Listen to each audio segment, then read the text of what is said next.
खाटू श्याम जी की संपूर्ण कथा, बर्बरीक से खाटू श्याम बनने तक।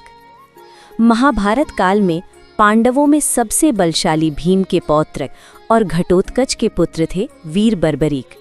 उनकी माता थीं अहिलावती, जो स्वयं भी शिवभक्त थीं। उन्होंने बर्बरीक को बचपन से ही धर्म, सेवा और दान का पाठ पढ़ाया। बर्बरीक अत्यंत शक्तिशाली, दयालु और सत्यवादी थे। बर्बरीक ने भगवान शिव की घोर तपस्या की।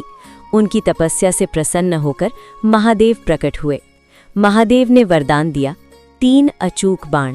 पहला बाण पूरे युद्ध क्षेत्र के शत्रुओं को चिन्हित करेगा, दूसरा बाण अपने पक्ष के सभी योद्धाओं को सुरक्षित करेगा, तीसरा बाण सभी चिन्हित शत्रुओं का नाश कर देगा। महादेव ने कहा, इन 3 बाणों से तुम अकेले ही पूरा युद्ध समाप्त कर सकते हो। माता को बताया, मैं भी युद्ध देखने जाऊंगा। माँ ने कहा, वचन दो, जो हारेगा उसी की साइड लड़ना। को वचन देकर बर्बरीक निकले, घोड़े पे सवार चले युद्ध की ओर। उनका उद्देश्य न्याय था, लेकिन यही संकल्प महाभारत के लिए संकट बन गया। जब महाभारत का युद्ध प्रारंभ हुआ तो बर्बरीक भी अपने 3 बाणों के साथ युद्ध देखने और भाग लेने चले। भगवान श्री कृष्ण सब जानते थे। उन्होंने समझ लिया कि अगर बर्बरीक युद्ध में उतरे तो युद्ध कुछ ही क्षणों में समाप्त हो जाएगा और धर्म की लीला अधूरी रह जाएगी। श्री कृष्ण ब्राह्मण का वेश धारण कर बर्बरीक के पास पहुंचे। ब्राह्मण बोले, वीर, सुना है तुम बड़े दानी हो, क्या मुझे दान दोगे? बर्बरीक बोले, मांगिए प्रभु, मेरे पास जो कुछ है सब आपका है। श्री कृष्ण ने कहा, 3 बाण से क्या युद्ध करोगे तुम? बर्बरीक बोले, 1 बाण ही मेरा सबके प्राण खींच ले। उतने में श्री कृष्ण बोले, व्यर्थ अहंकार है तेरा, वरमान दो मुझे। पास ही पीपल का पेड़ था। श्री कृष्ण बोले, सारे पत्ते भेंट के बताओ। बर्बरीक अपने भगवान को याद कर सारे पत्ते भेंट दिए। फिर श्री कृष्ण के पैरों के पास चक्कर लगाने लगा बर्बरीक बोले, श्रीमान, पैर अब हटा ले, शायद कोई पत्ता हो पैर के नीचे। जैसे पैर ब्राह्मण ने उठाया, वैसे पत्ता भेंट के सर्कस में हुआ आया। ब्राह्मण ने कहा, युद्ध किस ओर से लड़ोगे? बर्बरीक बोले, पहले युद्ध देखूंगा, जो हारने लगा लड़ूंगा उस ओर से। ब्राह्मण मन में सोचा, होने वाला है अंत, हारने लगे पांडव तो लगेगा उस ओर से, ऐसे तो अधर्म जीत जाएगा।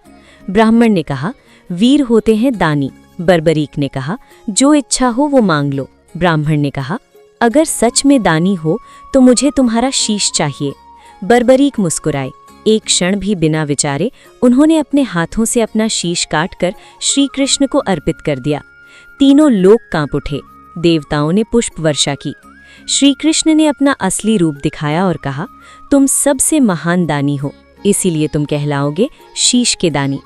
बर्बरीक ने श्री कृष्ण से कहा, प्रभु, मेरी इच्छा है कि मैं ये महायुद्ध देख सकूं।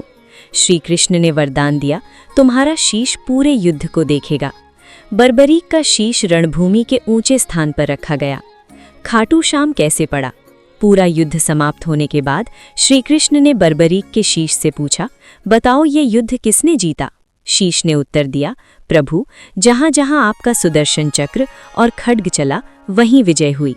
ये सुनकर श्री कृष्ण मुस्कुराए और कहा, आज से तुम कहलाओगे खाटू श्याम, अर्थात जिसकी विजय श्री कृष्ण के खड्ग से जुड़ी है। युद्ध के बाद बर्बरीक का शीश पृथ्वी में समा गया। कई वर्षों बाद राजस्थान के खाटू गांव में एक किसान को खेत जोतते समय मिट्टी से एक दिव्य शीश प्राप्त हुआ। गायें स्वयं आकर उस शीश पर दूध चढ़ाने लगीं। जब उस शीश की पूजा की गई तो स्वयं श्री कृष्ण स्वप्न में प्रकट हुए और बोले, ये मेरा प्रिय भक्त बर्बरीक है, कलयुग में ये मेरे नाम से पूजे जाएंगे, इनका नाम होगा खाटू श्याम। दोनों कलयुग का वरदान। श्री कृष्ण ने कहा, जो भी सच्चे मन से खाटू श्याम को पुकारेगा उसके सारे कष्ट दूर होंगे। जो हारा हुआ आएगा वो जीत कर जाएगा। समापन। आज भी खाटू धाम में खाटू श्याम विराजमान है। बोलो जय श्री श्याम, हारे के सहारे की जय।